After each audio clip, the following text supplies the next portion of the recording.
What's up, everyone? Eddie Mercado here with BloodyElbow.com, and I'm about to speak with Jim the Beast Alers ahead of his UFC on Fox 20 bout against Jason the Kid Knight. Alers is 13-2 overall and 1-1-1 inside of the UFC. So this will be his fourth bout, and he is looking to kind of make a name for himself in the featherweight division. So let's give him a call and find out what he's been doing since his last bout and how his training preparation is going for this fight.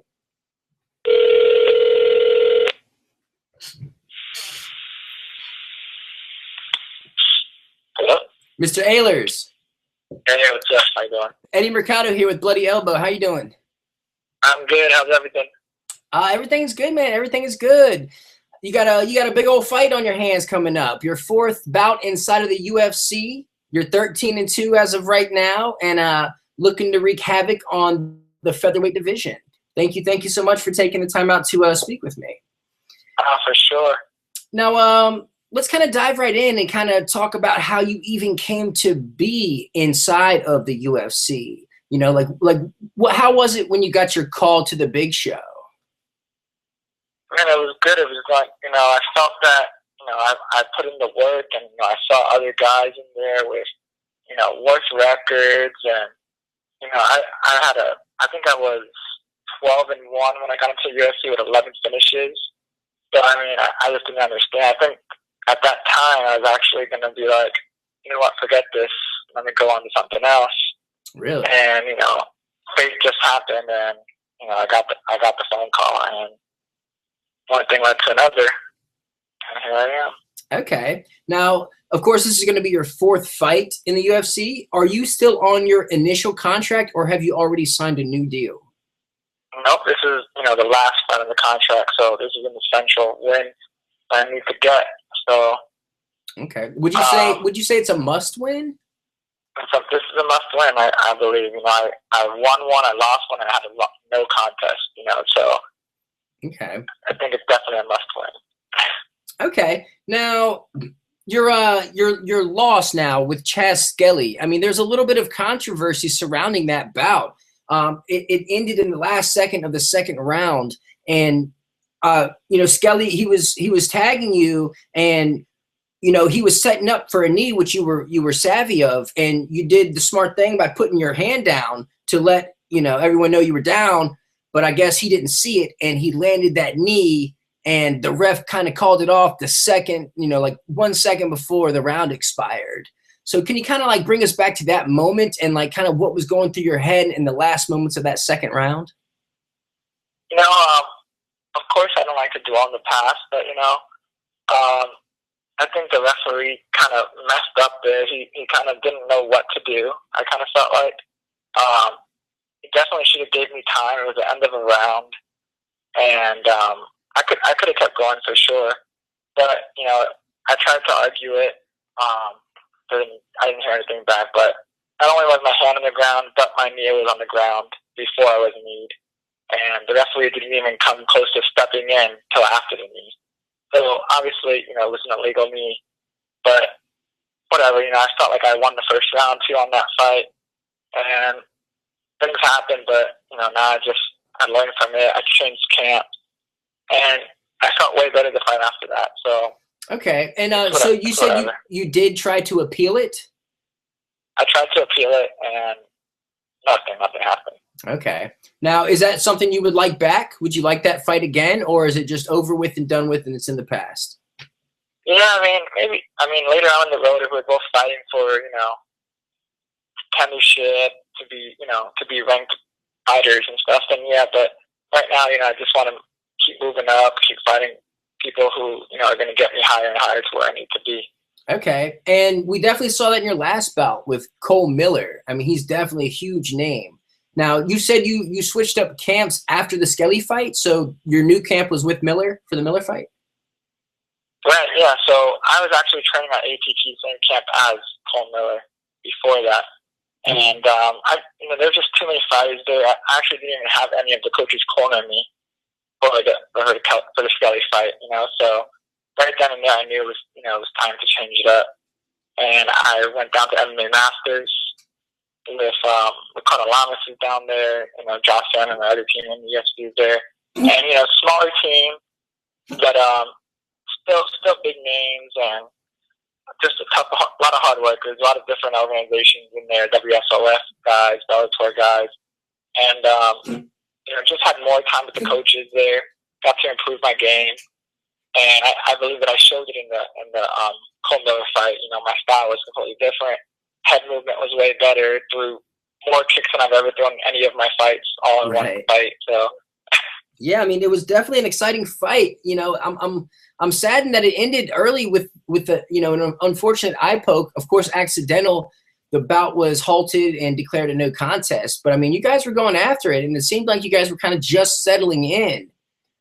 Can you kind of like bring us back to that moment and what was going through your head when you realized that, hey, this fight's done, it's over? Yeah, of course. I mean, the whole game plan was to just kind of break him down since he's obviously way taller than me. And it was just leg kick, lay leg kicks, break him down. And in the second round, the plan was to halfway through take him down. And I believe that I have better jiu-jitsu than Cole. So, the plan was to go in there, take him down, and then finish the fight there. But, about a minute in, I threw a leg kick, and Cole kind of fell into me. Put my hand out to block, and I felt my finger go deep into his eye. So right then, I knew something was wrong, but I didn't think it was going to be as bad as it was. And when they called the fight, I was just so much emotion. I was mad, of course. I wanted to keep fighting. Nobody wants a fight to end that way. Yeah, I mean, it's tough. It's definitely tough. Was there any talks of a rematch between the two of you? I mean, I pushed for it. I was ready to fight again, ASAP. But, for some reason, it's just a fight I didn't want to put up. And, like I said, I just, whatever, I move on, just keep getting better. Okay. And, I mean, we'll see one day. I mean, I don't know what's up with his career now, but my plan is to stay in the UFC and keep going. Okay. Now, your last fight against Cole was back in December. What have you been doing since then? Kind of keeping yourself busy? You've been in the gym, staying ready, staying training? Or what have you been doing exactly? Yeah, like I said, I mean, I walked out of that fight completely, unharmed. Actually, I mean, I got a couple of stitches on the head, but 2 weeks after that, I was healed and ready to go. And, I just was trying to fight anybody. I was trying to get in any card. I was running to Shelby over and over again, put me in this card, put me in this card. And it just wasn't happening. I mean, the featherweight division is the biggest division, and it kind of was on hold, with Conor doing his things and some titles and this and that. So, a lot of fights just weren't happening in the featherweight division, I felt like. Yeah. Well, I mean, what are kind of your thoughts on that in and of itself? Like the belt kind of being tied up, and then you got Jose Aldo taking on Frankie Edgar for like an interim title, but like the champion's still fighting. What's your kind of thoughts on just the whole? I think it's bullshit, to be honest. If you know anything about my career, Conor and I had some history back in the past before UFC, and this guy's never defended any of the titles he's ever won. He's won back in the day at Cage Warriors, the 45 to 55 title, never defended them. Now here he's in the UFC, wins the title, and it's already on his second fight after, and still hasn't defended it. I don't think that's right. There's so many guys who've put in work and, work hard all the time, and, these guys deserve title shot, they deserve to fight for the title, and to move up in the rankings. And because he wants to do whatever he wants to do, then, everyone else has to just suffer and wait. Okay, yeah. I mean, absolutely. Now, do you have a prediction for the Aldo Edgar fight? Man, I'm an Edgar fan for a long time. That's the Rocky of MMA.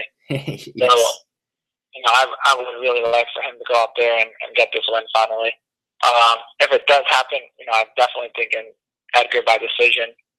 Aldo just doesn't, towards those later rounds lately, since towards this end of his career, I feel like he's been slowing down third, fourth, fifth round. So, hopefully that's what happens. Okay. It's definitely going to be exciting. I know that. I don't think I've ever seen either of those guys in a boring fight. So it's definitely going to be fireworks. Now, training for this fight, you know, you got Jason Knight, who is a product of Alan Belcher. He's pretty damn crafty. You know, what exactly do you know about him? Have you studied film on him? Have you come up with a game plan for him? I mean, are you ready for this? Yeah, of course. You know, he has 9 submissions. You know, same as I do. So it's a good matchup. Just, I just think he's kind of like a one-trick pony. You know, he accepts the takedown. He works for that rubber guard, and I mean, he does. He catches a lot of people. He's caught some pretty good people and stuff. But I think my jiu-jitsu is just at another level. You know, I don't think that rubber guard game is going to work with me. And if that's what he's relying on, he's going to have a really, really hard night. So hopefully he comes out with something else there. Otherwise, I'm definitely coming out with the W, no questions asked.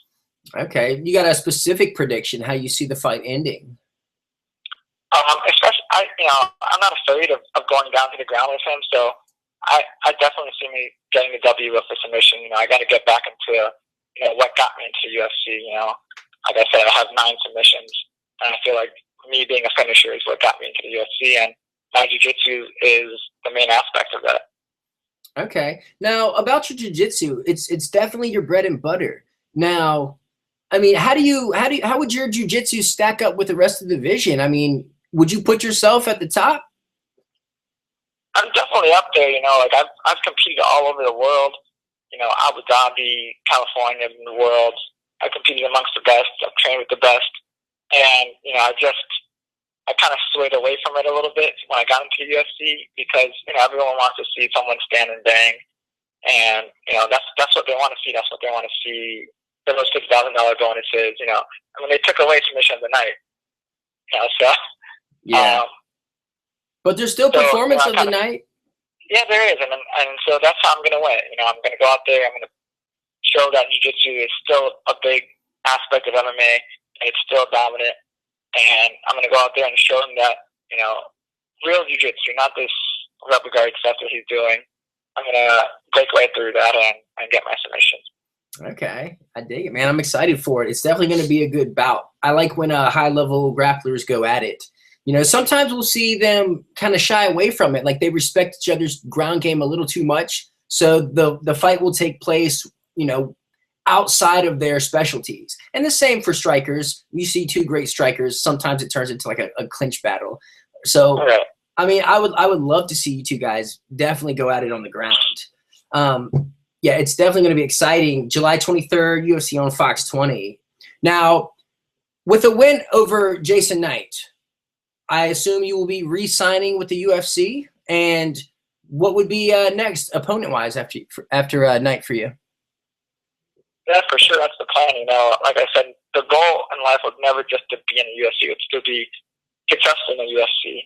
And, you know, a win over here would put me, I think, 2-1 in the UFC. And I just, you know, want to keep moving up. So whoever they throw at me, no big deal. I'm just going to go and take care of them and keep moving up. So that's really the plan. I have nobody in mind that I'm like, oh, man, I really want to fight this person. But I just want to get in there and fight. I would love to fight way more than once or twice a year. You know, I'm not used to that. So if I can get in there 3-4 times a year, that'd be beautiful. Now, what do you think it takes to get that kind of consistency? I mean, we see certain guys like a Neil Magny, Cowboy Cerrone. I mean, these guys are always in the cage. Like, how do they always get fights like that? And you got other guys who kind of struggle to get a fight. I think you guys got to go in there and, you know, not only just put on a show, but get the finishes, you know. Everyone wants to see finishes. Nobody wants to see decisions. And if it's a decision, you got to go out there and put on a great show, total dominance. You know, you can't go out there squeaking by wins and expect to fight again ASAP. So, like I said, I need to go out there, I need to finish this fight, and then I need to pretty much go to Sean Shelby's office and not leave until he books me another fight for this year. Hey, man, I dig it. I definitely I dig your moxie for sure. So let me ask you about your weight for this. I mean, are you happy with fighting in the featherweight division? Are you happy with the new earlier weigh-ins? Yeah, that helps out a lot. You know, it's the waiting game, I feel like, that kills you sometimes, because I've always been a stickler for making weight. I've never missed weight in my whole career. You know, I wrestled at 145 in high school, even, you know, and so I've been at this weight a long time. I put it down to a science. I know how to make it, and weighing in earlier is just great, so that your body's just not sitting around at this unnatural weight class for yourself, you know, and you know, it gives us more time to hydrate and get ready to put on a performance for the next night. So I'm very happy with it.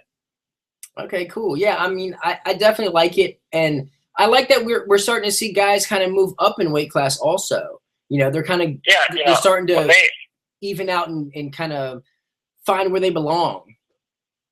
Especially with them taking out the IV. You know, lucky for me, you know, I've never used IV. I'm kind of scared of needles, even though I have tattoos. It's weird, but you know, so it worked out for me. So you know, I'm not missing out on anything. But yeah, when I took away those IVs, you know, you saw a lot of people moving to 55, to 70. So I think it's going to change the game up a little bit, and we'll see. You know, I'm getting older. I feel like every fight I'm, you know, a little bit heavier than the last one. So we'll see what happens in the future. Okay. You know, Poirier moved up, and he's having great success at 55. So who's that? Poirier. Oh, Dustin Poirier, yeah. Absolutely. Yeah. Absolutely. I love good guy right there. So yeah. Yeah, I'm a huge Poirier fan. Absolutely. Did you train with him down in Top Team when you were out there? Yeah, I got to train with him. You know, no bad thing to say about him, man. He's a great guy. Okay. Did you ever get to train with Kimbo, the late Kimbo Slice? No, I wish. You know, I didn't get to. I was actually a fan of his in high school. That's kind of, I don't want to say that's why I got into fighting, but you know, I used to watch his backyard fighting, and of course, you know, I wanted to do the same thing. So me and my friends did the same thing in backyards, you know, fighting amongst friends and shaking hands after. And, you know, that was kind of like my first MMA fights back then. And, you know, I met him a few times at ATT. Such a good guy, nice guy, man. I can't say anything bad about him for sure either. He was always humble and willing to take pictures with everybody. Good guy. Yeah, I mean, he was definitely great for the sport, and he definitely brought something that, you know, we don't see from anybody else, and he'll be missed for sure. But Jim Alers, thank you so much for taking out the time. I know you're busy. I know you got a big fight coming up, July 23rd, UFC on Fox 20, taking on Jason Knight. Best of luck to you, sir. All right, buddy. Thank you so much. Yes, sir. Stay in touch. All right, for sure. Bet. So there you go, fight fans. Jim the Beast Alers getting ready to take on Jason Knight at UFC on Fox 20 on July 23rd, 2016. Go check it out. It's going to be on Fox. I believe his particular fight will be on the exclusive UFC Fight Pass prelims. So yeah, go check him out. He's got a mean grappling game, and the guy he's taking on, Jason the Kid Knight, is no slouch on the ground either. So go check it out. Until then, go ahead and read Bloody Elbow. You can tune in for all event coverage, results, highlights. Follow me on Twitter at @TheEddieMercado, and go be a good person.